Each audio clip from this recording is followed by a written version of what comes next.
Good evening from the Thomas and Mack Center at the University of Nevada, Las Vegas. I'm Chris Wallace of Fox News, and I welcome you to the third and final of the 2016 presidential debates between Secretary of State Hillary Clinton and Donald J. Trump. This debate is sponsored by the Commission on Presidential Debates.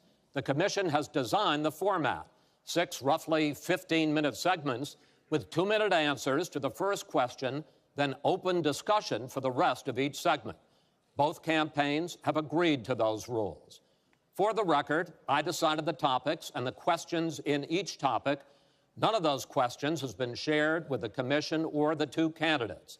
The audience here in the hall has promised to remain silent. No cheers, boos, or other interruptions so we and you can focus on what the candidates have to say. No noise except right now, as we welcome the Democratic nominee for president, Secretary Clinton, and the Republican nominee for president, Mr. Trump.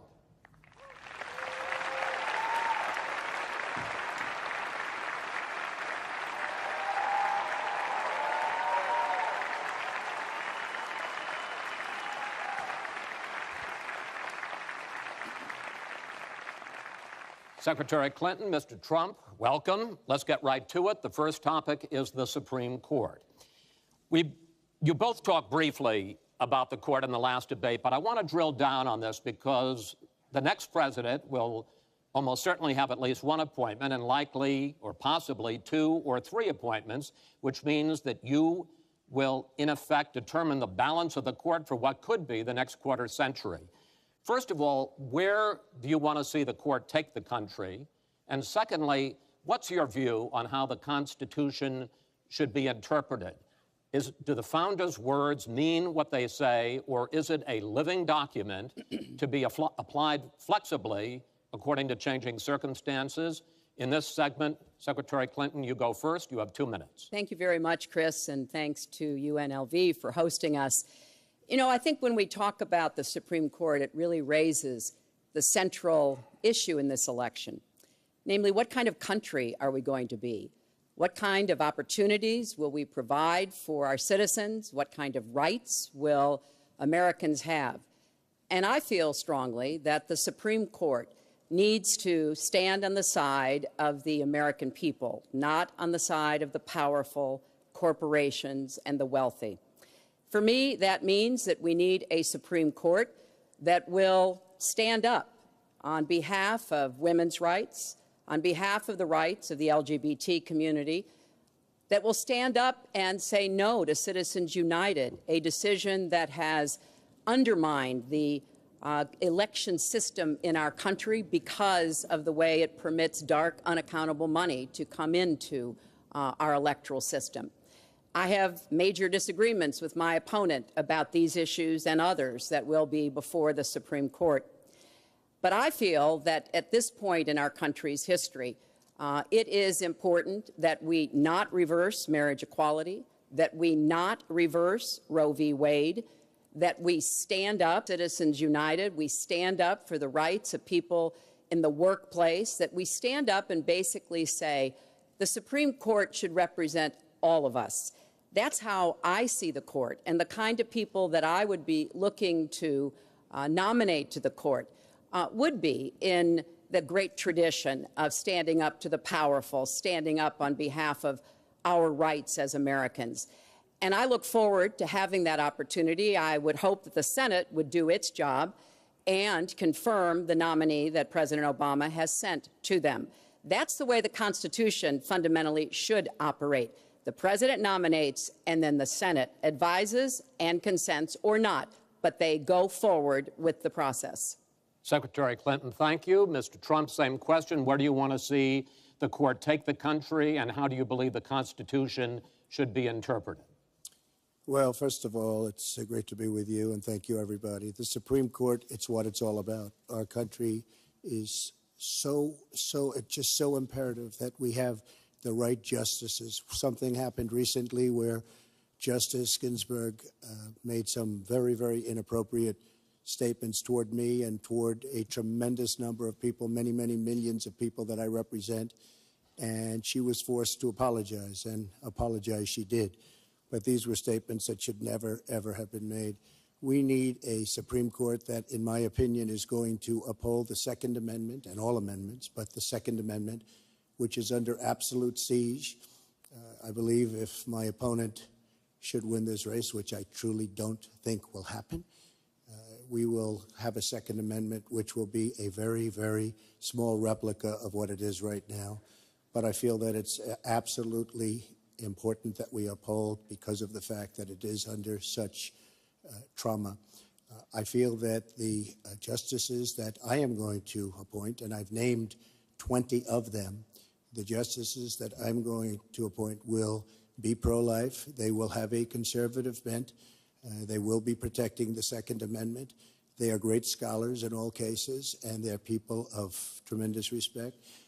They will interpret the Constitution the way the founders wanted it interpreted, and I believe that's very, very important. I don't think we should have justices appointed that decide what they want to hear. It's all about the Constitution and so important, the Constitution the way it was meant to be. And those are the people that I will appoint.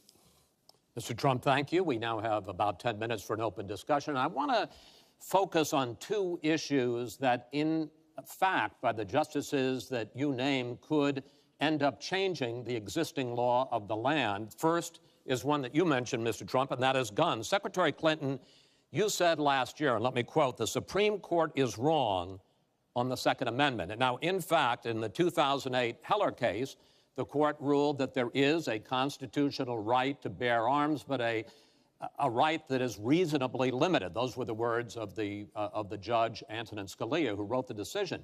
What's wrong with that? Well, first of all, I support the Second Amendment. I lived in Arkansas for 18 wonderful years. I represented upstate New York. I understand and respect the tradition of gun ownership. It goes back to the founding of our country. But I also believe that there can be and must be reasonable regulation. Because I support the Second Amendment doesn't mean that I want people who shouldn't have guns to be able to threaten you, kill you or members of your family. And so when I think about what we need to do, we have 33,000 people a year who die from guns. I think we need comprehensive background checks, need to close the online loophole, close the gun show loophole. There's other matters that I think are sensible, that are the kind of reforms that would make a difference, that are not in any way conflicting with the Second Amendment. You mentioned the Heller decision, and what I was saying that you referenced, Chris, was that I disagreed with the way the court applied the Second Amendment in that case, because what the District of Columbia was trying to do was to protect toddlers from guns. And so they wanted people with guns to safely store them. And the court didn't accept that reasonable regulation, but they've accepted many. I see no conflict between saving people's lives and defending the Second Amendment. Let me bring Mr. Trump in here. The Bipartisan Open Debate Coalition got millions of votes on questions to ask here, and this was, in fact, one of the top questions that they got. How will you ensure the Second Amendment is protected? You just heard Secretary Clinton's answer. Does she persuade you that while you may disagree on regulation, that in fact she supports a Second Amendment right to bear arms? Well, the D.C. versus Heller decision was very strongly, and she was extremely angry about it. I watched. I mean, she was very, very angry when upheld. And Justice Scalia was so involved, and it was a well-crafted decision. But Hillary was extremely upset, extremely angry, and people that believe in the Second Amendment and believe in it very strongly were very upset with what she had to say. Well, let me bring in Secretary Clinton. Were you extremely upset? Well, I was upset because, unfortunately, dozens of toddlers injure themselves, even kill people with guns, because, unfortunately, not everyone who has loaded guns in their homes takes appropriate precautions. But there's no doubt that I respect the Second Amendment, that I also believe there's an individual right to bear arms. That is not in conflict with sensible common sense regulation. And, you know, look, I understand that Donald's been strongly supported by the NRA. The gun lobby's on his side. They're running millions of dollars of ads against me. And I regret that, because what I would like to see is for people to come together and say, of course, we're going to protect and defend the Second Amendment, but we're going to do it in a way that tries to save some of these 33,000 lives that we lose every year. Let me bring Mr. Trump back into that, because, in fact, you oppose any limits on assault weapons, any limits on high-capacity magazines. You support a national right-to-carry law. Why, sir? Well, let me just tell you, before we go any further, in Chicago, which has the toughest gun laws in the United States, probably you could say by far, they have more gun violence than any other city. So we have the toughest laws, and you have tremendous gun violence. I am a very strong supporter of the Second Amendment, and I don't know if Hillary was saying it in a sarcastic manner, but I'm very proud to have the endorsement of the NRA, and it's the earliest endorsement they've ever given to anybody who ran for president. So I'm very honored by all of that. We are going to appoint justices. This is the best way to help the Second Amendment. We are going to appoint justices that will feel very strongly about the Second Amendment, that will not do damage to the Second Amendment. Well, let's pick up on another issue which divides you and the justices that whoever ends up winning this election appoints could have a dramatic effect there, and that's the issue of abortion.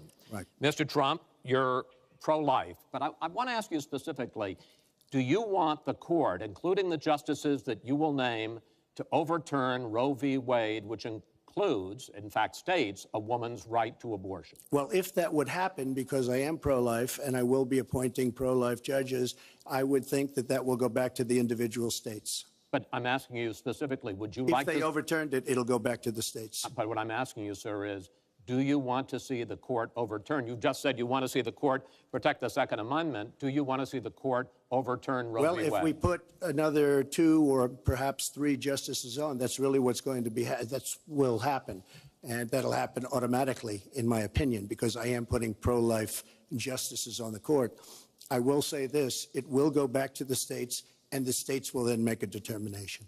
Secretary Clinton. Well, I strongly support Roe v. Wade, which guarantees a constitutional right to a woman to make the most intimate, most difficult, in many cases, decisions about her health care that one can imagine. And in this case, it's not only about Roe v. Wade. It is about what's happening right now in America. So many states are putting very stringent regulations on women that block them from exercising that choice, to the extent that they are defunding Planned Parenthood, which, of course, provides all kinds of cancer screenings and other benefits for women in our country. Donald has said he's in favor of defunding Planned Parenthood. He even supported shutting the government down to defund Planned Parenthood. I will defend Planned Parenthood. I will defend Roe v. Wade, and I will defend women's rights to make their own health care decisions. And we have come too far to have that turned back now. And indeed, he said women should be punished, that there should be some form of punishment for women who obtain abortions. And I could just not be more opposed to that kind of thinking. I'm going to give you a chance to respond, but I want to ask you, Secretary Clinton, I want to explore how far you believe the right to abortion goes. You have been quoted as saying that the fetus has no constitutional rights. You also voted against a ban on late-term partial birth abortions. Why? Because Roe v. Wade very clearly sets out that there can be regulations on abortion so long as the life and the health of the mother are taken into account. And when I voted as a senator, I did not think that that was the case. The kinds of cases that fall at the end of pregnancy are often the most heartbreaking, painful decisions for families to make. I have met with women who, toward the end of their pregnancy, get the worst news one could get, that their health is in jeopardy if they continue to carry to term, or that something terrible has happened or just been discovered about the... I do not think the United States government should be stepping in and making those most personal of decisions. So You can regulate if you are doing so with the life and the health of the mother taken into account. Mr. Trump, your reaction, and particularly on this issue of late-term partial birth abortion. I think it's terrible. If you go with what Hillary is saying, in the 9th month, you can take the baby and rip the baby out of the womb of the mother just prior to the birth of the baby. Now, you can say that that's okay, and Hillary can say that that's okay, but it's not okay with me. Because based on what she's saying and based on where she's going and where she's been, you can take the baby and baby out of the womb in the 9th month on the final day. And that's not acceptable. Well, that is not what happens in these cases. And using that kind of scare rhetoric is just terribly unfortunate. You should meet with some of the women that I've met with, women I've known over the course of my life. This is one of the worst possible choices that any woman and her family has to make. And I do not believe the government should be making it. You know, I've had the great honor of traveling across the world on behalf of our country. I've been to countries where governments either forced women to have abortions like they used to do in China, or forced women to bear children like they used to do in Romania. And I can tell you the government has no business in the decisions that women make with their families in accordance with their faith, with medical advice, and I will stand up for that right. All right. But just briefly, I want to move on to another segment. Honestly, nobody has business doing what I just said, doing that as late as 1 or 2 or 3 or 4 days prior to birth. Nobody has that. All right. Let's move on to the subject of immigration. And there is almost no issue that separates the two of you more than the issue of immigration. Actually, there are a lot of issues that separate the two of you. Mr. Trump, you want to build a wall. Secretary Clinton, you have offered no specific plan for how you want to secure our southern border. Mr. Trump, you are calling for major deportations. Secretary Clinton, you say that within your first 100 days as president, you're going to offer a package that includes a pathway to citizenship. The question really is, why are you right and your opponent wrong? Mr. Trump, you go first in this segment. You have 2 minutes. Well, first of all, she wants to give amnesty, which is a disaster and very unfair to all of the people that are waiting in line for many, many years. We need strong borders. In the audience tonight, we have 4 mothers of, I mean, these are unbelievable people that I've gotten to know over a period of years whose children have been killed, brutally killed by people that came into the country illegally. You have thousands of mothers and fathers and relatives all over the country. They're coming in illegally. Drugs are pouring in through the border. We have no country if we have no border. Hillary wants to give amnesty. She wants to have open borders. The border secure, as you know, the Border Patrol agents, 16,500 plus ICE last week endorsed me. First time they've ever endorsed a candidate. It means their job is tougher, but they know what's going on. They know it better than anybody. They want strong borders. They feel we have to have strong borders. I was up in New Hampshire the other day. The biggest complaint they have, it's with all of the problems going on in the world, many of the problems caused by Hillary Clinton and by Barack Obama, all of the problems, their single biggest problem is heroin that pours across our southern borders, just pouring and destroying their youth. It's poisoning the blood of their youth and plenty of other people. We have to have strong borders. We have to keep the drugs out of our country. Right now, we're getting the drugs, they're getting the cash. We need strong borders. We need we cannot give amnesty. Now, I want to build the wall. We need the wall. The Border Patrol, ICE, they all want the wall. We stop the drugs. We shore up the border.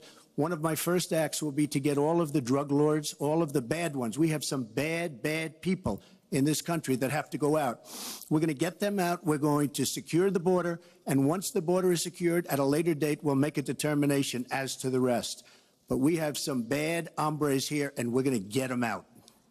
Mr. Trump, thank you. Same question to you, Secretary Clinton. Basically, why are you right and Mr. Trump is wrong? Well, as he was talking, I was thinking about a young girl I met here in Las Vegas, Carla, who was very worried that her parents might be deported because she was born in this country, but they were not. They work hard. They do everything they can to give her a good life. And you're right. I don't want to rip families apart. I don't want to be sending parents away from children. I don't want to see the deportation force that Donald has talked about in action in our country. We have 11 million undocumented people. They have 4 million American citizen children, 15 million people. He said as recently as a few weeks ago in Phoenix that every undocumented person would be subject to deportation. Now, here's what that means.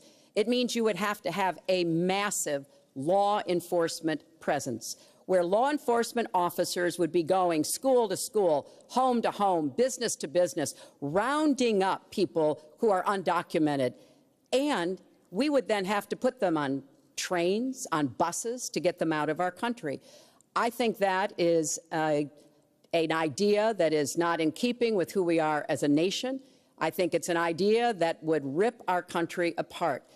I have been for border security for years. I voted for border security in the United States Senate. And my comprehensive immigration reform plan, of course, includes border security. But I want to put our resources where I think they're most needed, getting rid of any violent person, anybody who should be deported, we should deport them. When it comes to the wall that Donald talks about building, he went to Mexico. He had a meeting with the Mexican president, didn't even raise it. He choked, and then got into a Twitter war because the Mexican president said, we're not paying for that wall.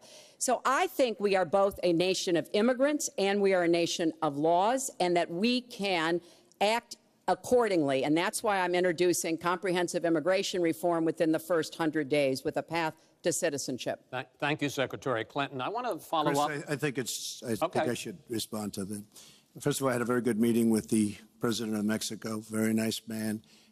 We will be doing very much better with Mexico on trade deals, believe me. The NAFTA deal signed by her husband is one of the worst deals ever made of any kind, signed by anybody. It's a disaster. Hillary Clinton wanted the wall. Hillary Clinton fought for the wall in 2006 or thereabouts.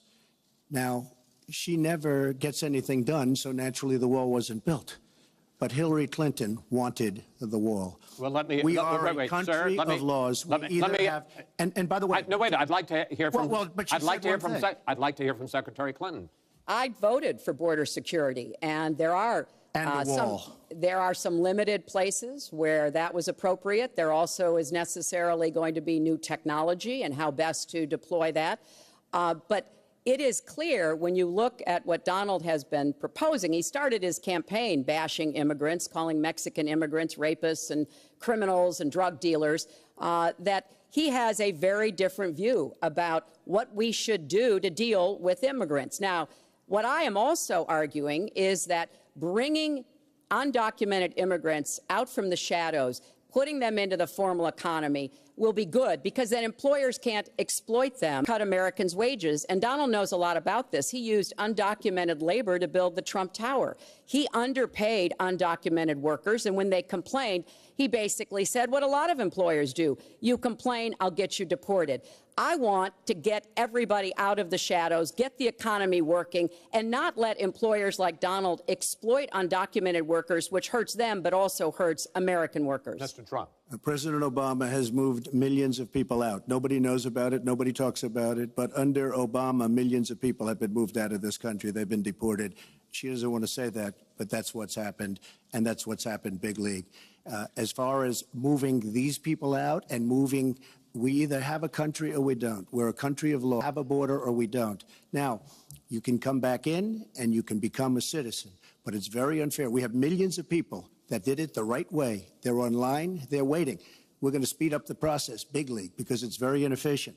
But they're online and they're waiting to become citizens. Very unfair that somebody runs across the border, becomes a citizen. Under her plan, you have open borders. You would have a disaster on trade, and you will have a disaster with your open borders. But what she doesn't say is that President Obama has deported millions and millions of people just the way it is. Secretary Clinton, I want to... We will not have open borders. Well, that is a rank mischaracterization. Secretary Clinton. We will have secure borders, but we will also have reform. And this used to be a bipartisan issue. Ronald Reagan was the last president to sign immigration reform, and George W. Bush supported it as well. Secretary Clinton, I want to clear up your position on this issue, because in a speech you gave to a Brazilian bank for which you were paid $225,000, we've learned from the WikiLeaks that you said this, and I want to quote, "My dream is a hemispheric common market with open trade and open borders." So that's the question. That's the question. Please quiet, everybody.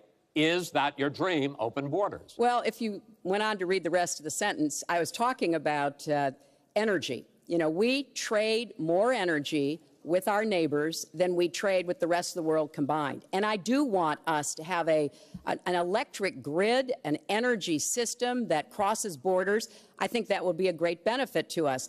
But you are very clearly quoting from WikiLeaks, and what's really important about WikiLeaks is that the Russian government has engaged in espionage against Americans.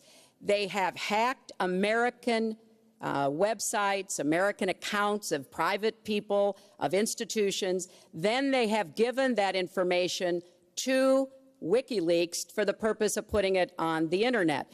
This has come from the highest levels of the Russian government, clearly from Putin himself, in an effort, as 17 of our intelligence agencies have confirmed, to influence our election. So I actually think the most important question of this evening, Chris, is finally, will Donald Trump admit and condemn that the Russians are doing this and make it clear that he will not have the help of Putin in this election, that he rejects Russian espionage against Americans, which he actually encouraged in the past?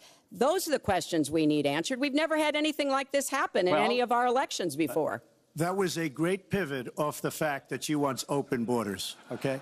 How did we get onto Putin? Hold on. No. Hold on, folks, because this is going to end up getting out of control. Let's try to keep it quiet for the candidates and for the American people. So just to finish on the borders. Yes. She wants open borders. People are going to pour into our country. People are going to come in from Syria. She wants 550% more people than Barack Obama. And he has thousands and thousands of no idea where they come from. And you see, we are going to stop radical Islamic terrorism in this country. She won't even mention the words, and neither will President Obama.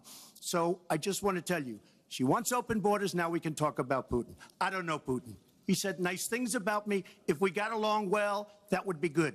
If Russia and the United States got along well and went after ISIS, that would be good. He has no respect for her. He has no respect for our president.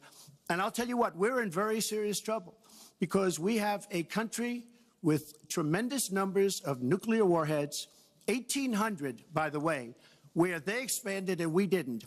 1,800 nuclear warheads. And she's playing chicken. Look, Putin, from everything I see, has no respect for this person. Well, that's because he'd rather have a puppet as president of the United States. No puppet. And it's pretty clear. You're the puppet. It's pretty clear you won't admit that the puppet. Russians have engaged in cyber attacks against the United States of America, that you encouraged espionage against our people, that you are willing to spout the Putin line, sign up for his wish list, break up NATO, do whatever he wants to do, and that you continue to get help from him because he has a very clear favorite in this race. So I think that this is such an unprecedented situation. We've never had a foreign government trying to interfere in our election. We have 17 intelligence agencies, civilian and military, who have all concluded that these espionage attacks, these cyber attacks, come from the highest levels of the Kremlin, and they are designed to influence our election. I find that deeply disturbing, and I think it's time. She has no idea whether it's Russia, China, or anybody else. I am not quoting myself. No idea. I am quoting Hillary, you have no idea. 17 do you doubt 17 our military has and no civilian idea. agencies? Well, yeah, he'd rather believe Vladimir Putin than the military and civilian intelligence professionals who are sworn to protect us. I find that just absolutely She doesn't like Putin because Putin has outsmarted her at every step of the way. Excuse me. Putin has outsmarted her in Syria. He's outsmarted her every step of the way. I do get to ask some questions. Yes, that's And I would fine. like to ask you this direct question. The top national security officials of this country do believe that Russia has been behind these hacks. Even if you don't know for sure whether they are, do you condemn any interference by Russia in the American election? By Russia or anybody else. You condemn their interference? Of course I condemn. Of course I can. I don't know Putin. I have no I'm not idea. asking you. I'm asking I you, never met Putin. This is not my best friend. But if the United States got along with Russia, wouldn't be so bad. Let me tell you, Putin has outsmarted her and Obama at every single step of the way, whether it's Syria, no, you name it, missiles. Take a look at the startup that they signed. The Russians have said, according to many, many reports, I can't believe they allowed us to do this. They create warheads and we can't. The Russians can't believe it. She has been outsmarted by Putin, and all you have to do is look at the Middle East. They've taken over. We've spent $6 trillion. They've taken over the Middle East. She has been outsmarted and outplayed worse than anybody I've ever seen in any government whatsoever. We're a long way away from immigration, but I'm going to let you finish this topic. Well, you got about 45 seconds. Yeah, and she always will be. I find it ironic that he's raising nuclear weapons. This is a person who has been very cavalier, even casual, about the use of nuclear weapons. He's advocated more countries getting them, Japan, Korea, even Saudi Arabia. He's said, well, if we have them, why don't we use them, which I think is terrifying. But here's the deal. The bottom line on nuclear weapons is that when the president gives the order, it must be followed. There's about 4 minutes between the order being given and the people responsible for launching nuclear weapons to do so. And that's why 10 people who have had that awesome responsibility have come out and in an unprecedented way said they would not trust Donald Trump with the nuclear codes or to have his finger on the nuclear button. I have 200 generals and admirals, 21 endorsing me, 21 Congressional Medal of Honor recipients. As far as Japan and other countries, we are being ripped off by everybody in the world. We're defending other countries. We are spending a fortune doing it. They have the bargain of the century. All I said is we have to renegotiate these agreements because our country cannot afford to defend Saudi Arabia, Japan, Germany, South Korea, and many other places. We cannot continue to afford. She took that as saying nuclear weapons. Look. She's been proven to be a liar on so many different ways. This is just another lie. Well, I'm just quoting you when there's no quote. You're not going to find a quote from me. Nuclear competition in Asia. You said, go ahead, enjoy yourselves, folks.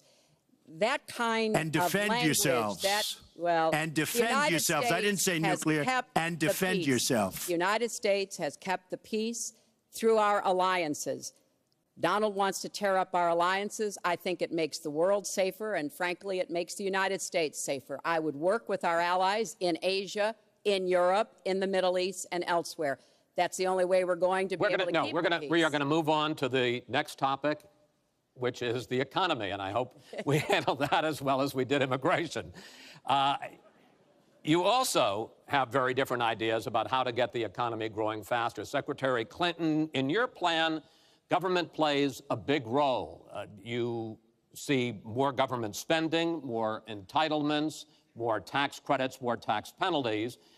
Mr. Trump, you want to get government out with lower taxes and less regulation. Yes. We're going to drill down into this a little bit more, but in this overview, please explain to me why you believe that your plan will create more jobs and growth for this country and your opponent's plan will not. In this round, you go first, Secretary Clinton. Well, I think when the middle class thrives, America thrives. And so my plan is based on growing the economy, giving middle class families many more opportunities. I want us to have the biggest jobs program since World War II, jobs in infrastructure and advanced manufacturing. I think we can compete with high-wage countries, and I believe we should. New jobs in clean energy, not only to fight climate change, which is a serious problem, but to create new opportunities and new businesses. I want us to do more to help small business. That's where 2/3 of the new jobs are going to come from. I want us to raise the national minimum wage because people who live in poverty should not, who work full-time should not still be in poverty. And I sure do want to make sure women get equal pay for the work we do. I feel strongly that we have to have an education system that starts with preschool and goes through college. That's why I want more technical education in high schools and in community colleges, real apprenticeships to prepare young people for the jobs of the future. I want to make college debt-free, and for families making less than $125,000, you will not get a tuition bill from a public college or university if the plan that I worked on with Bernie Sanders is enacted.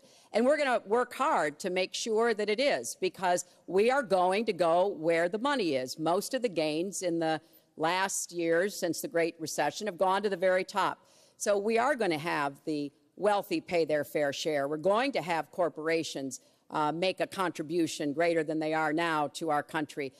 That is a plan that has been analyzed by independent experts, which said that it could produce 10 million new jobs. By contrast, Donald's plan has been analyzed to conclude it might lose 3.5 million jobs. Why? Because his whole plan is to cut taxes, to give the biggest tax breaks ever to the wealthy and to corporations, adding $20 trillion to our debt and causing the kind of dislocation that we have seen before, because it truly will be trickle-down economics on steroids. So the plan I have, I think, will actually produce greater opportunities. The plan he has will cost us jobs and possibly lead to another great recession. Secretary, thank you. Mr. Trump, why will your plan create more jobs and growth than Secretary Clinton? Well, first of all, before I start on my plan, her plan is going to raise taxes and even double your taxes. Her tax plan is a disaster.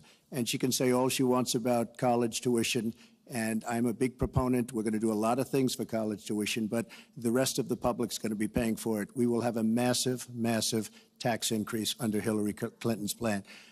But I'd like to start off where we left, because when I said Japan and Germany, and I'm not to single them out, but South Korea, these are very rich, powerful countries. Saudi Arabia, nothing but money. We protect Saudi Arabia.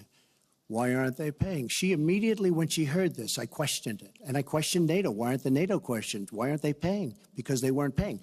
Since I did this was a year ago, all of a sudden they're paying. And I've been given a lot of credit for it. All of a sudden they're starting to pay up. They have to pay up. We're protecting people. They have to pay up. And I'm a big fan of NATO, but they have to pay up. She comes out and said, we love our allies. We think our allies are great. Well, it's awfully hard to get them to pay up when you have somebody saying, we think how great they are. We have to tell Japan in a very nice way. We have to tell Germany, all of these countries, South Korea, we have to say, you have to help us out. We have, during his regime, during President Obama's regime, we've doubled our national debt. We're up to $20 trillion. So my plan, we're going to renegotiate trade deals. We're going to have a lot of free trade. We're going to have free trade, more free trade than we have right now. But we have horrible deals. Our jobs are being taken out by the deal that her husband signed, NAFTA, one of the worst deals ever. Our jobs are being sucked out of our economy. You look at all of the places that I just left. You go to Pennsylvania, you go to Ohio, you go to Florida, you go to any of them. You go upstate New York. Our jobs have fled to Mexico and other places. We're bringing our jobs back. I am going to renegotiate NAFTA. And if I can't make a great deal, then we're going to terminate NAFTA and we're going to create new deals. We're going to have trade, but we're going to terminate it. We're going to make a great trade deal. And if we can't, we're going to do it. We're going to go a separate way, because it has been a disaster. We are going to cut taxes massively. We're going to cut business taxes massively. They're going to start hiring people. We're going to bring the $2.5 trillion that's offshore back into the country. We are going to start the engine rolling again, because right now our country is dying at 1% GDP. Well, let me translate that if I can, Chris, because you can't. The fact is he's going to advocate for the largest tax cuts we've ever seen, 3 times more than the tax cuts under the Bush administration. I have said repeatedly throughout this campaign, I will not raise taxes on anyone making $250,000 or less. I also will not add a penny to the debt. I have costed out what I'm going to do. He will, through his massive tax cuts, add $20 trillion to the debt. Well, he mentioned the debt. We know how to get control of the debt. When my husband was president, we went from a $300 billion deficit to a $200 billion surplus, and we were actually on the path to eliminating the national debt. When President Obama came into office, he inherited the worst economic disaster since the Great Depression. He has cut the deficit by 2/3. So, yes, one of the ways you go after the debt, one of the ways you create jobs is by investing in people. So I do have investments in new jobs investments in education, skill training, and the opportunities for people to get ahead and stay ahead. The number of women during this campaign. You know, Donald thinks belittling women makes him bigger. He goes after their dignity, their self-worth, and I don't think there is a woman anywhere who doesn't know what that feels like. So we now know what Donald thinks and what he says and how he acts toward women. That's who Donald is. I think it's really up to all of us to demonstrate who we are and who our country is, and to stand up and be very clear about what we expect from our next president, how we want to bring our country together, where we don't want to have the kind of pitting of people one against the other, where instead we celebrate our diversity, we lift people up, and we make our country even greater. America is great because America is good.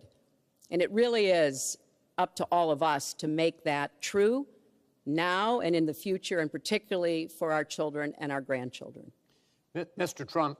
Nobody has more respect for women than I do. Nobody. Nobody has more respect. Please, everybody. And frankly, those stories have been largely debunked. And I really want to just talk about something slightly different. She mentions this, which is all fiction, all fictionalized, probably or possibly started by her and her very sleazy campaign. But I will tell you, what isn't fictionalized are her emails, where she destroyed 33,000 emails criminally, after getting a subpoena from the United States Congress. What happened to the FBI? I don't know. We have a great general, four-star general, today, you read it in all the papers, going to potentially serve 5 years in jail for lying to the FBI. One lie. She's lied hundreds of times to the people, to Congress, and to the FBI. He's going to probably go to jail. This is a four-star general, and she gets away with it, and she can run for the presidency of the United States. That's really what you should be talking about, not fiction, where somebody wants fame or where they come out of her crooked campaign. Secretary Clinton. Well, every time Donald is pushed on something which is obviously uncomfortable, like what these women are saying, he immediately goes to denying responsibility. And it's not just about women. He never apologizes or says he's sorry for anything. So we know what he has said and what he's done to women. But he also went after a disabled reporter, mocked and mimicked him on national television. He went after Mr. and Mrs. Khan, the parents of a young man who died serving our country, a Gold Star family because of their religion. He went after John McCain, a prisoner of war, said he prefers people who aren't captured. He went after a federal judge, born in Indiana, but who Donald said couldn't be trusted to try the fraud and racketeering case against Trump University because his parents were Mexican. So it's not one thing. This is a pattern of divisiveness, of a very dark and in many ways dangerous vision of our country, where he incites violence, where he applauds people who are pushing and pulling and punching at his rallies. That is not who America is. And I hope that as we move in the last weeks of this campaign, more and more people will understand what's at stake in this election. It really does come down to what kind of country we are going to have. So sad when she talks about violence at my rallies, and she caused the violence. It's on tape. The other things are false, but honestly, I'd love to talk about getting rid of ISIS, and I'd love to talk about other things. Okay. But those other charges, as she knows, are false. In this bucket about fitness to be president, there's been a lot of developments over the last 10 days since the last debate. I'd like to ask you about them. These are questions that the American people have. Secretary Clinton, during your 2009 Senate confirmation hearing, you promised to avoid even the appearance of a conflict of interest with your dealing with the Clinton Foundation while you were Secretary of State, but emails show that donors got special access to you. Those seeking grants for Haiti relief were considered separately from non-donors, and some of those donors got government contracts, taxpayer money. Can you really say that you kept your pledge to that Senate committee? And why isn't what happened and what went on between you and the Clinton Foundation, why isn't it what Mr. Trump calls pay to play? Well, everything I did as Secretary of State was in furtherance of our country's interests and our values. The State Department has said that. I think that's been proven. But I am happy. In fact, I'm thrilled to talk about the Clinton Foundation because it is a world-renowned charity, and I am so proud of the work that it does. You know, I could talk for the rest of the debate. I know I don't have the time to do that. But just briefly, the Clinton Foundation made it possible for 11 million people around the world with HIV/AIDS to afford treatment, and that's about half of all the people in the world who are getting treatment. In partnership with the American Health Association, we have made environments in schools healthier for kids, including healthier respectfully, this is an open discussion. Well, it is an open discussion. I understand, and the specific question went to pay for play. Do you want to talk about that? But there is no evidence, but there is a lot of evidence about the very good work and it's a and criminal the high enterprise, rankings that and the so many people know Clinton it. It's a have gotten criminal for their work. enterprise. Saudi Arabia giving $25 million, Qatar, all of these countries. You talk about women and women's rights. So these are people that push gays off buildings.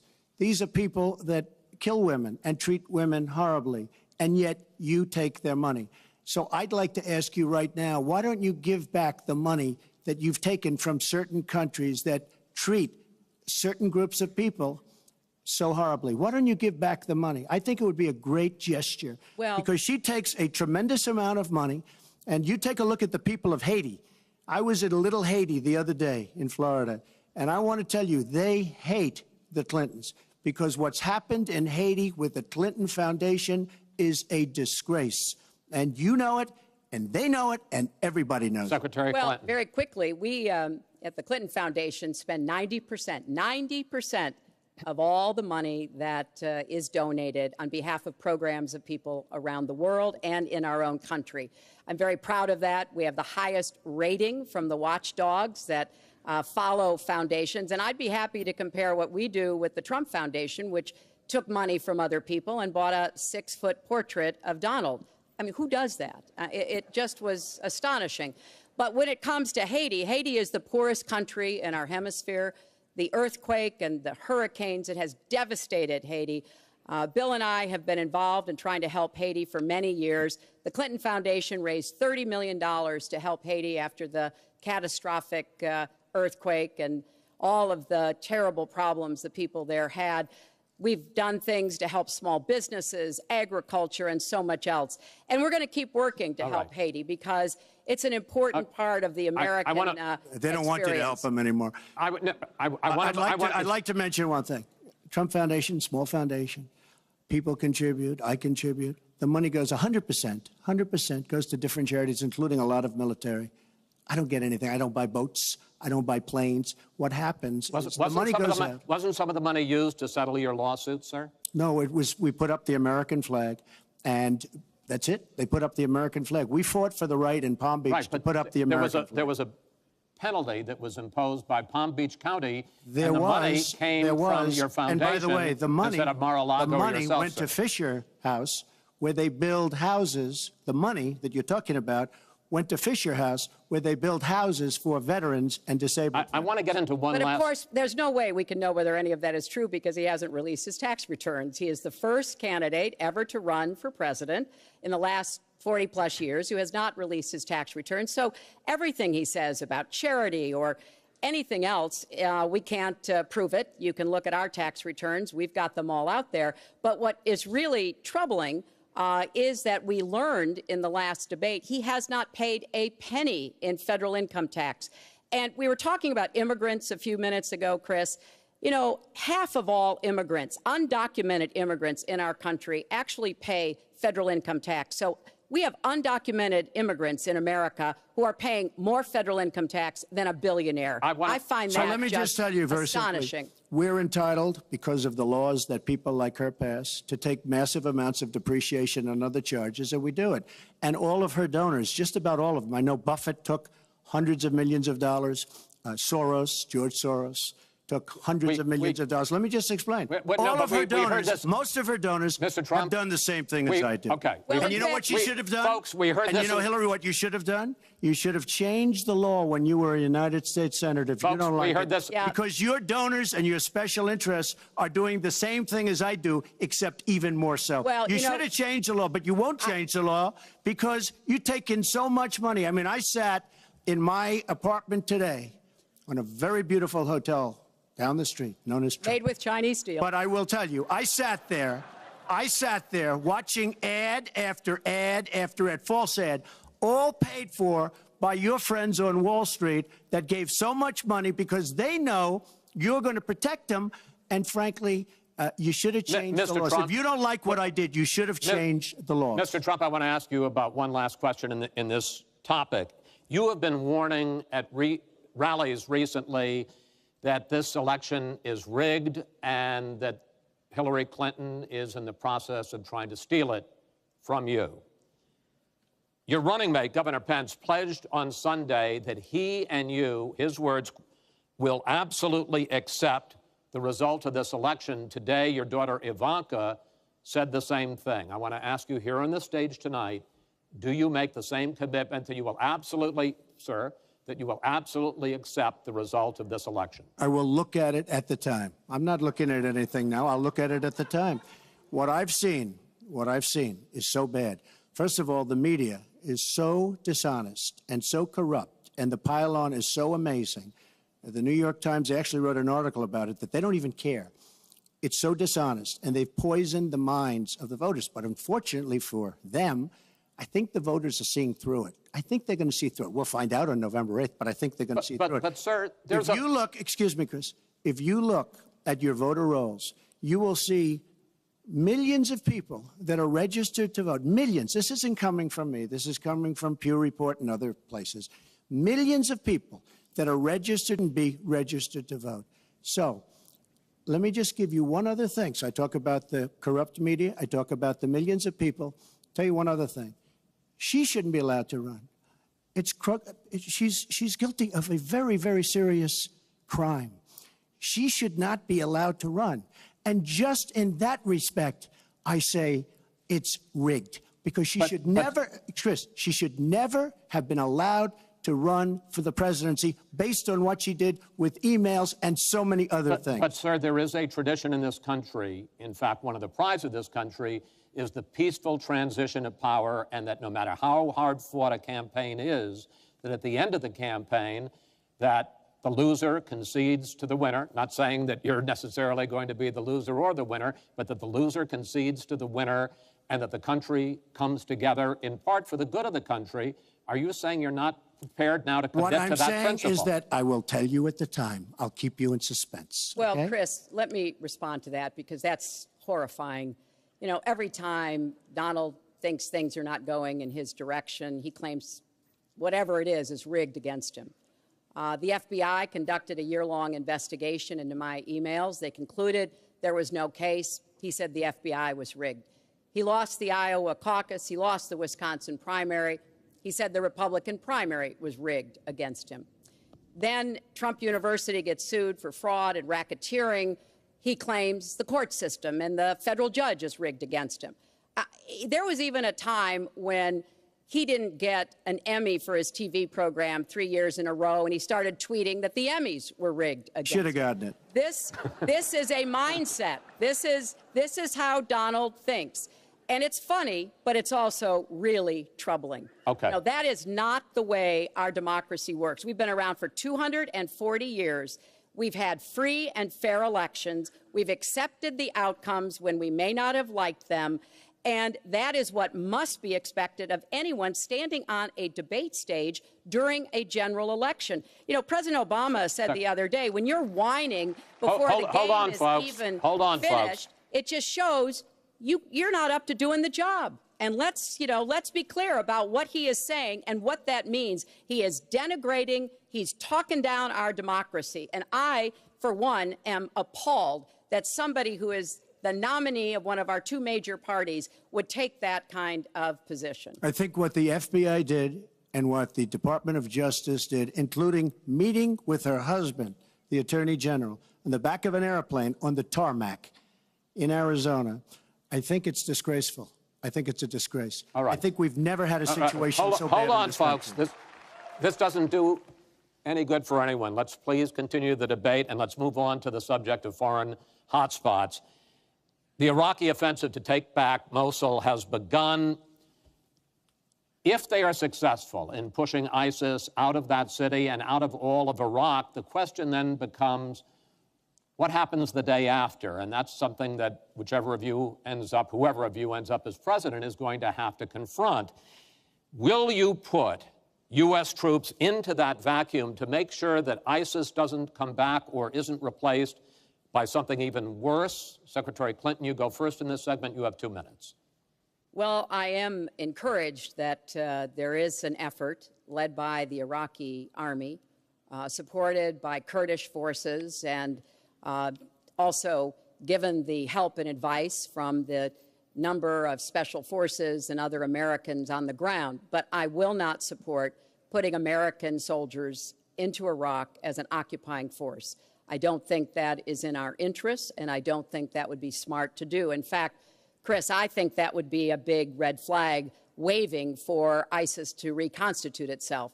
The goal here is to take back Mosul. It's going to be a hard fight. I've got no illusions about that. And then continue to press into Syria to begin to take back and move on Raqqa, which is the ISIS headquarters.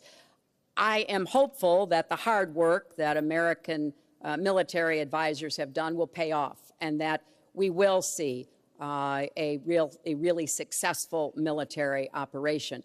But we know we've got lots of work to do. Syria will remain a hotbed of terrorism as long as the civil war, aided and abetted by the Iranians and the Russians, continue. So I have said, look, we need to keep our eye on ISIS. That's why I want to have an intelligence surge that protects us here at home, why we have to go after them from the air, on the ground, online, why we have to make sure here at home we don't let terrorists buy weapons. If you're too dangerous to fly, you're too dangerous to buy a gun. And I'm going to continue to push for a no-fly zone and safe havens within Syria, not only to help protect the Syrians and prevent the constant outflow of refugees, but to frankly gain some leverage on both the Syrian government and the Russians so that perhaps we can have the kind of serious negotiation necessary to bring the conflict to an end and go forward on a political track. Mr. Trump, same question. If we are able to push ISIS out of Mosul and out of Iraq, would you be willing to put U.S. troops in there to prevent their return or something else? Let me tell you, Mosul's so sad. We had Mosul. But when she left, when she took everybody out, we lost Mosul. Now we're fighting again to get Mosul. The problem with Mosul and what they wanted to do is they wanted to get the leaders of ISIS who they felt were in Mosul. About 3 months ago, I started reading that they want to get the leaders and they're going to attack Mosul. Whatever happened to the element of surprise? Okay? We announced we're going after Mosul. I've been reading about going after Mosul now for about, how long is it, Hillary? 3 months? These people have all left. They've all left. The element of surprise. Douglas MacArthur, George Patton, spinning in their graves when they see the stupidity of our country. So we're now fighting for Mosul that we had. All she had to do is stay there. Now we're going in to get it. But you know who the big winner in Mosul is going to be after we eventually get it? And the only reason they did it is because she's running for the office of president. And they want to look tough. They want to look good. He violated the red line in the sand. And he made so many mistakes, made all mistakes. That's why we have the Great Migration. But she wanted to look good for the election. So they're going in. But who's going to get Mosul, really? We'll take Mosul eventually. By the way, if you look at what's happening, much tougher than they thought. Much, much tougher, much more dangerous, going to be more deaths than they thought.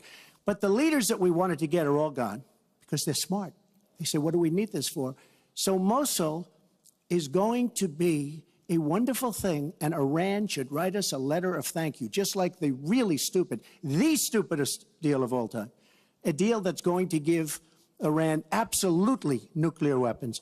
Iran should write us yet another letter saying thank you very much, because Iran, as I said many years ago, Iran is taking over Iraq, something they've wanted to do forever, but we've made it so easy for them. So we're now going to take Mosul, and you know who's going to be the beneficiary? Iran. Boy, are they making, I mean, they are outsmarting. Look, you're not there, you my decision, but you were there when you took everybody out of Mosul and out of Iraq. You shouldn't have been in Iraq, but you did vote for it. You shouldn't have been in Iraq, but once you were in Iraq, you should have never left the way. The point is, the big winner is going to be Iran. Well, you know, once again, Donald is implying that he didn't support the invasion of Iraq. I said it was a mistake. I've said that years ago. He has consistently denied what is a very clear fact, that before the invasion, he supported it. And, you know, I just want everybody to go Google it. Google Donald Trump Iraq, and you will see the dozens of sources which verify that he was for the invasion of Iraq. And you can actually hear the audio of him saying that. Now, why does that matter? Well, it matters because he has not told the truth about that position. I guess he believes it makes him look better now, to contrast with me, because I did vote for it. But what's really important here is to understand all the interplay. Mosul is a Sunni city. Mosul is on the border of Syria.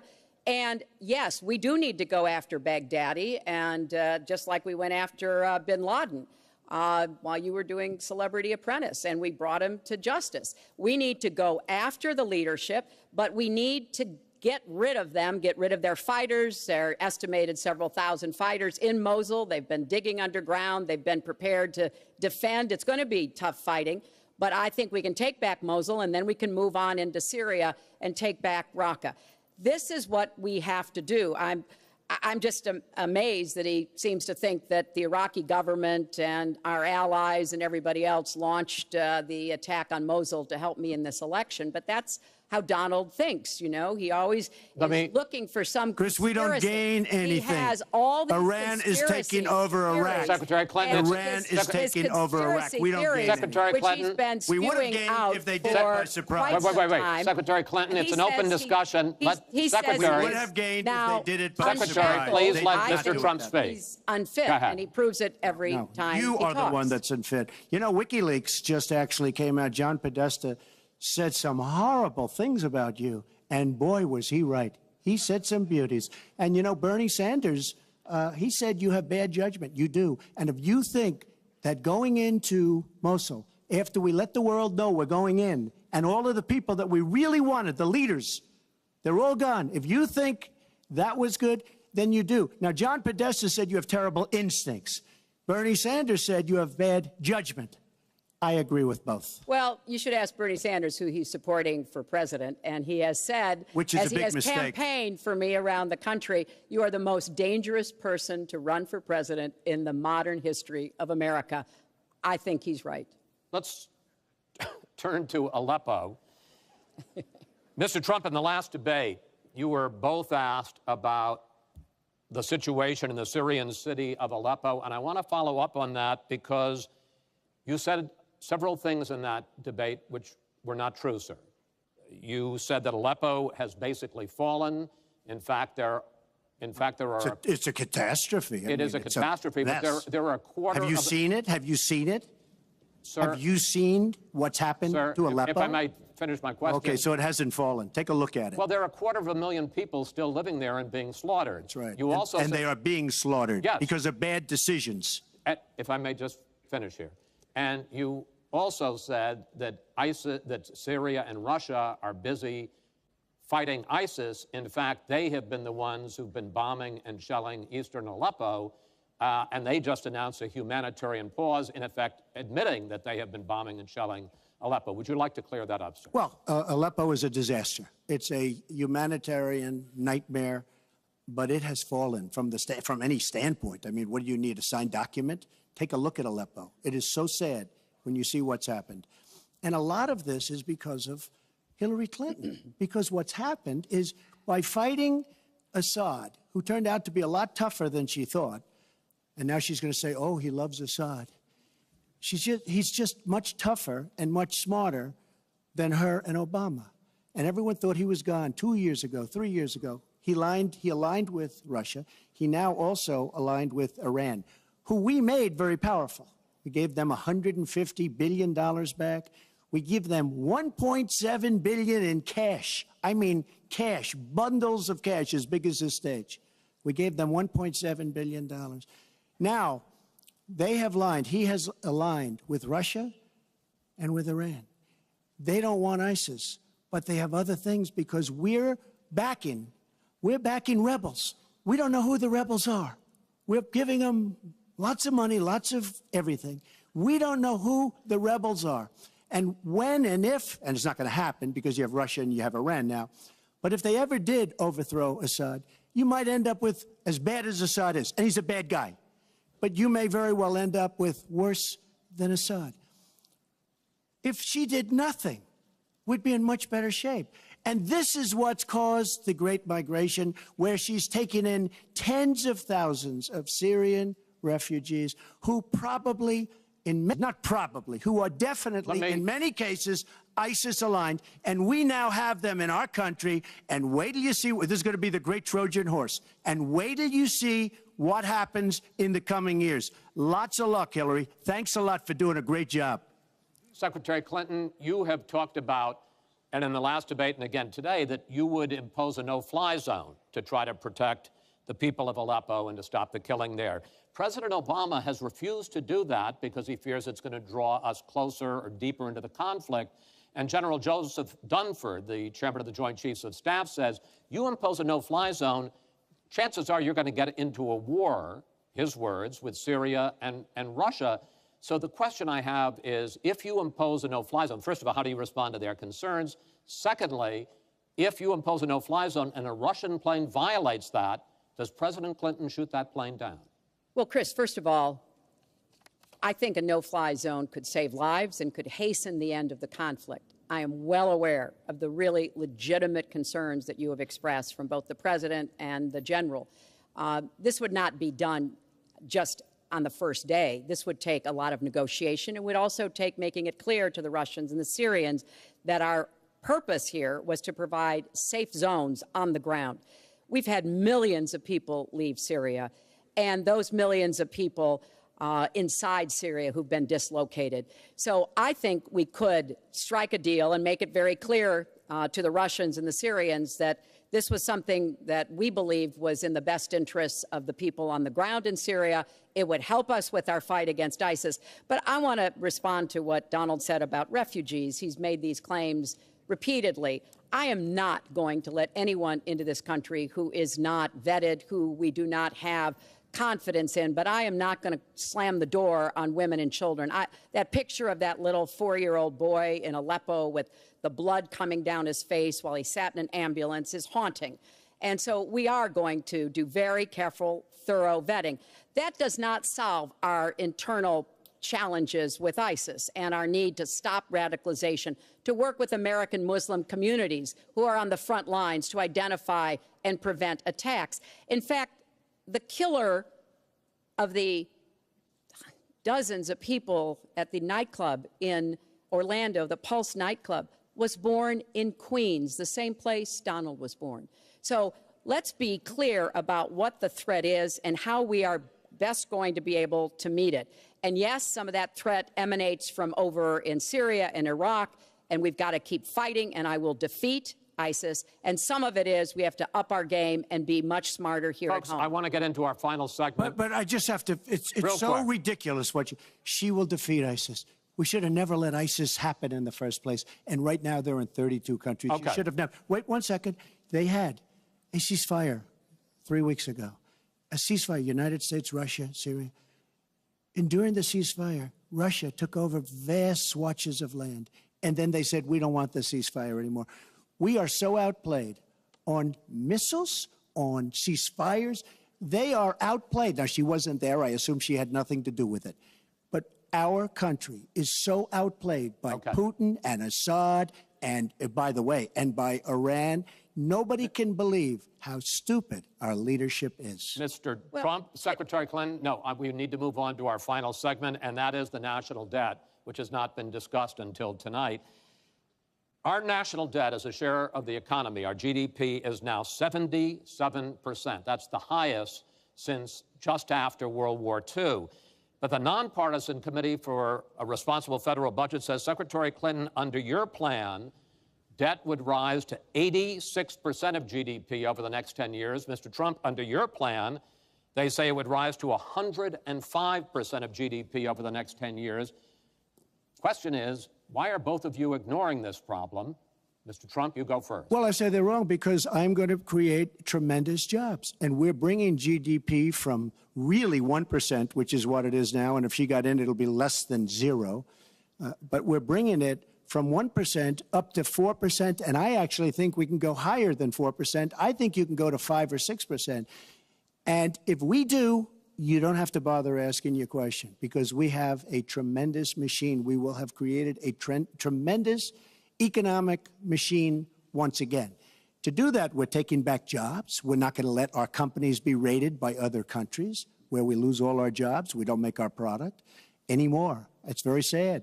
But I'm going to create the kind of a country that we were from the standpoint of industry. We used to be there. We've given it up. We've become very, very sloppy. We've had people that are political hacks making the biggest deals in the world, bigger than companies. You take these big companies, these trade deals are far bigger than these companies. And yet we don't use our great leaders, many of whom back me and many of whom back Hillary, I must say. But we don't use those people. Those are the people, these are the greatest negotiators in the world. We have the greatest business people in the world. We have to use them to negotiate our trade deals. We use political hacks. We use people that get the position because they made a campaign contribution. And they're dealing with China and people that are very much smarter than they are. So we have to use our great people. But with that being said, we will create an economic machine, the likes of which we haven't seen in many decades. And people, Chris, will again go back to work, and they'll make a lot of money, and we'll have companies that will grow and expand and start from new. Secretary Clinton. Well, first, when I hear Donald talk like that and know that his slogan is "Make America Great Again," I wonder when he thought America was great.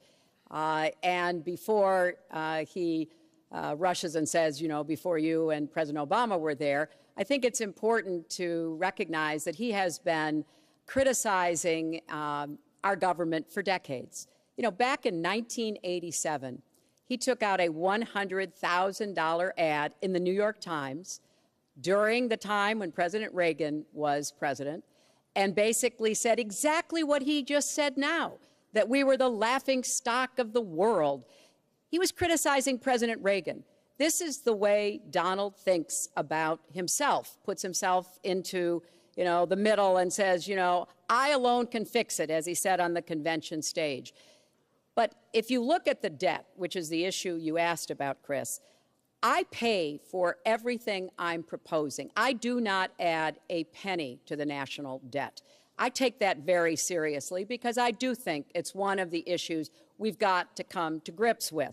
So when I talk about how we're going to pay for education, how we're going to invest in infrastructure, how we're going to get the cost of prescription drugs down, and a lot of the other issues that people talk to me about all the time, I've made it very clear we are going where the money is. We are going to ask the wealthy and corporations to pay their fair share.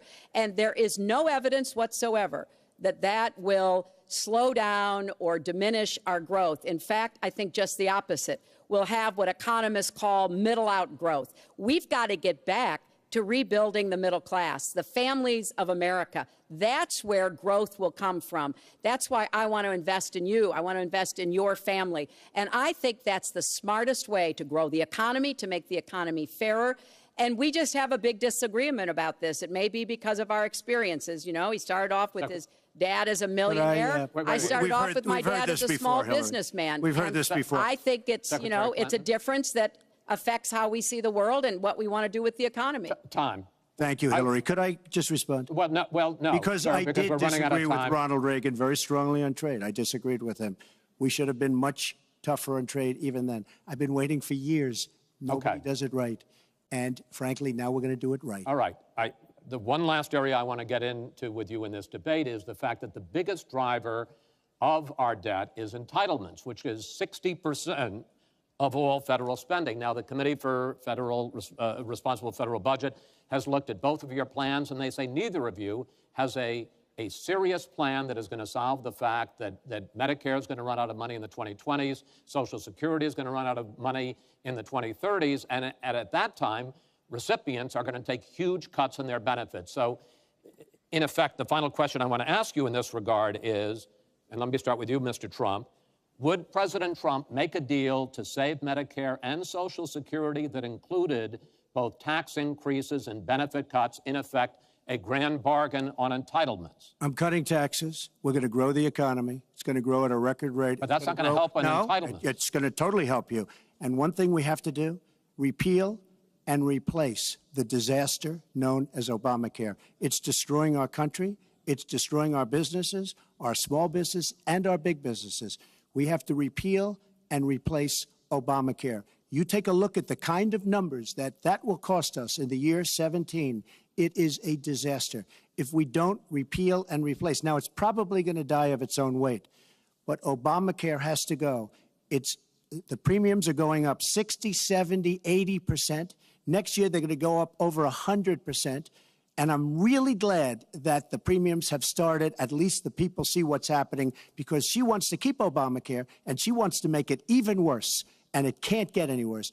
Bad health care at the most expensive price. We have to repeal and replace Obamacare. And Secretary Clinton, same question, because at this point, Social Security and Medicare are going to run out. The trust funds are going to run out of money.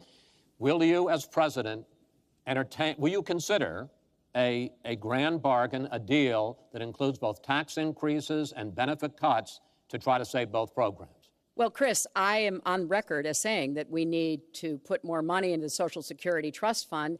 That's part of my commitment to raise taxes on the wealthy. My Social Security payroll contribution will go up, as will Donald's, assuming he can't figure out how to get out of it. But what we want to do is to replenish the Social Security Trust Fund by making sure that we have sufficient resources. And that will come from either raising the cap and or finding other ways to get more money into it. I will not cut benefits. I want to enhance benefits for low-income workers and for women who have been disadvantaged by the current Social Security system. But what Donald is proposing with these massive tax cuts will result in a $20 trillion additional national debt. That will have dire consequences for Social Security and Medicare. And I'll say something about the Affordable Care Act, which he wants to repeal.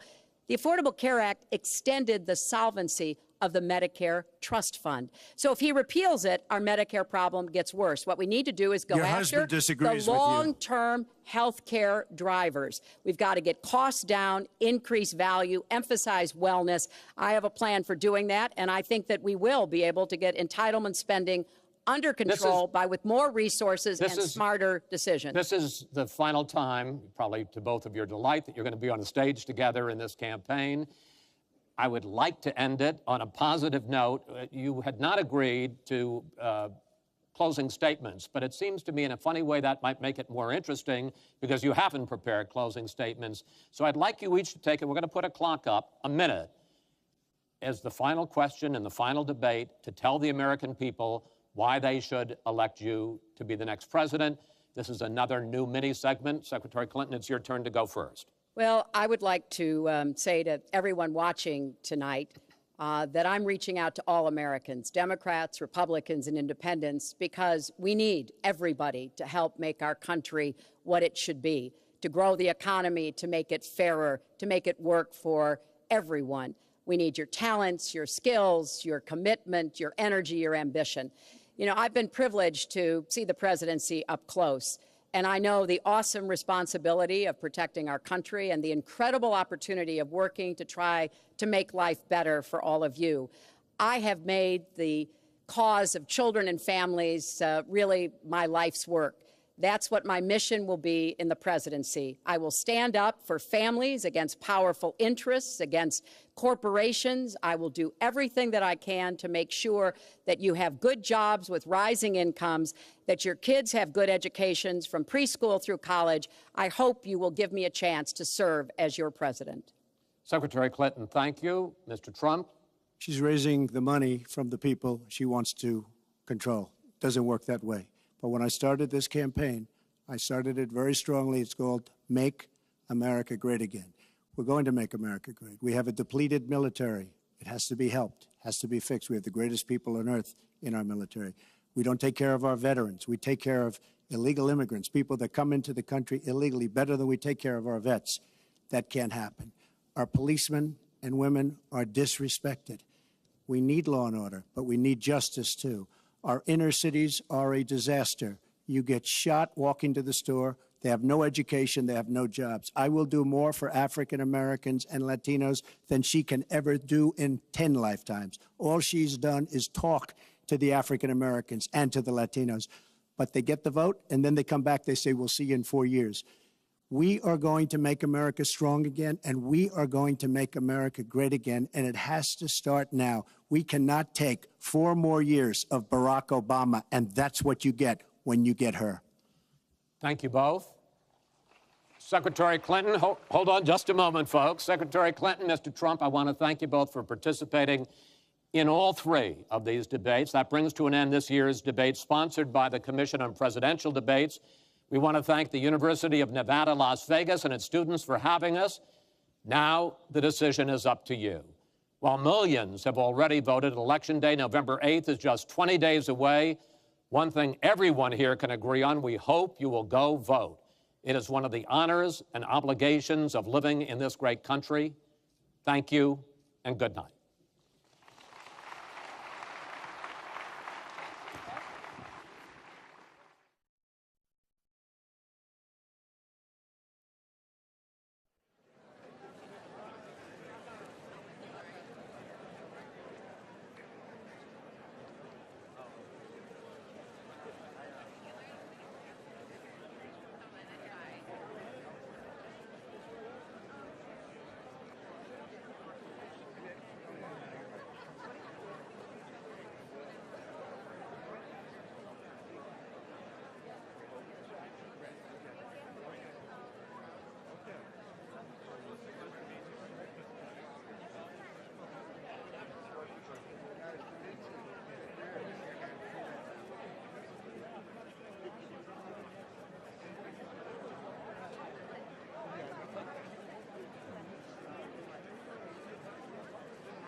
How about that?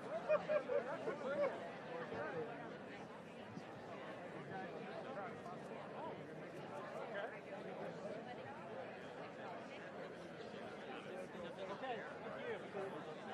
Bye, guys. Good to see you. Tom? See you Monday.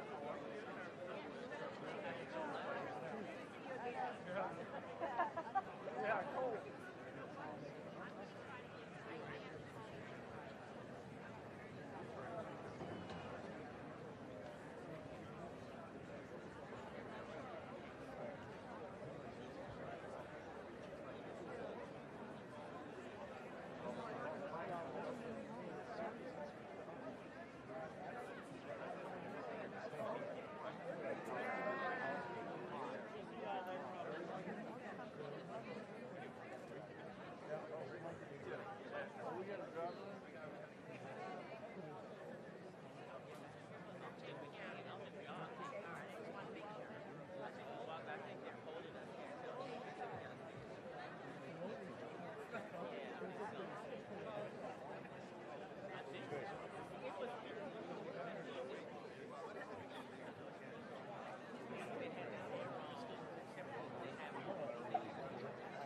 You know what I mean?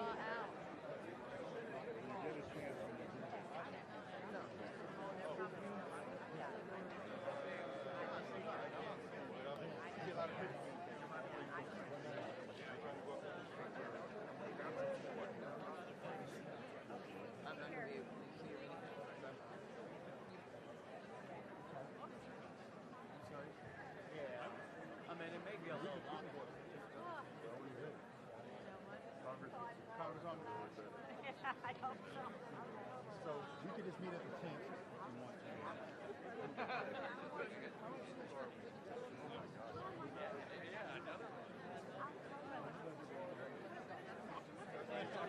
One more time? No. Oh, I always wanted to. Oh, I know. You want to go up?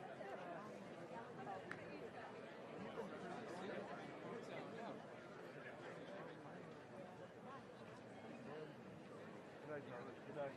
Bye. Good to see you. Yeah.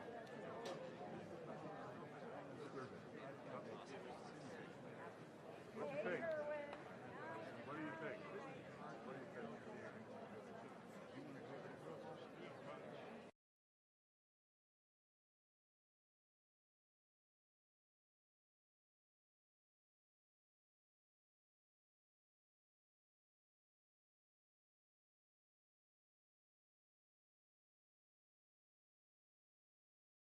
Let him know. Let him know.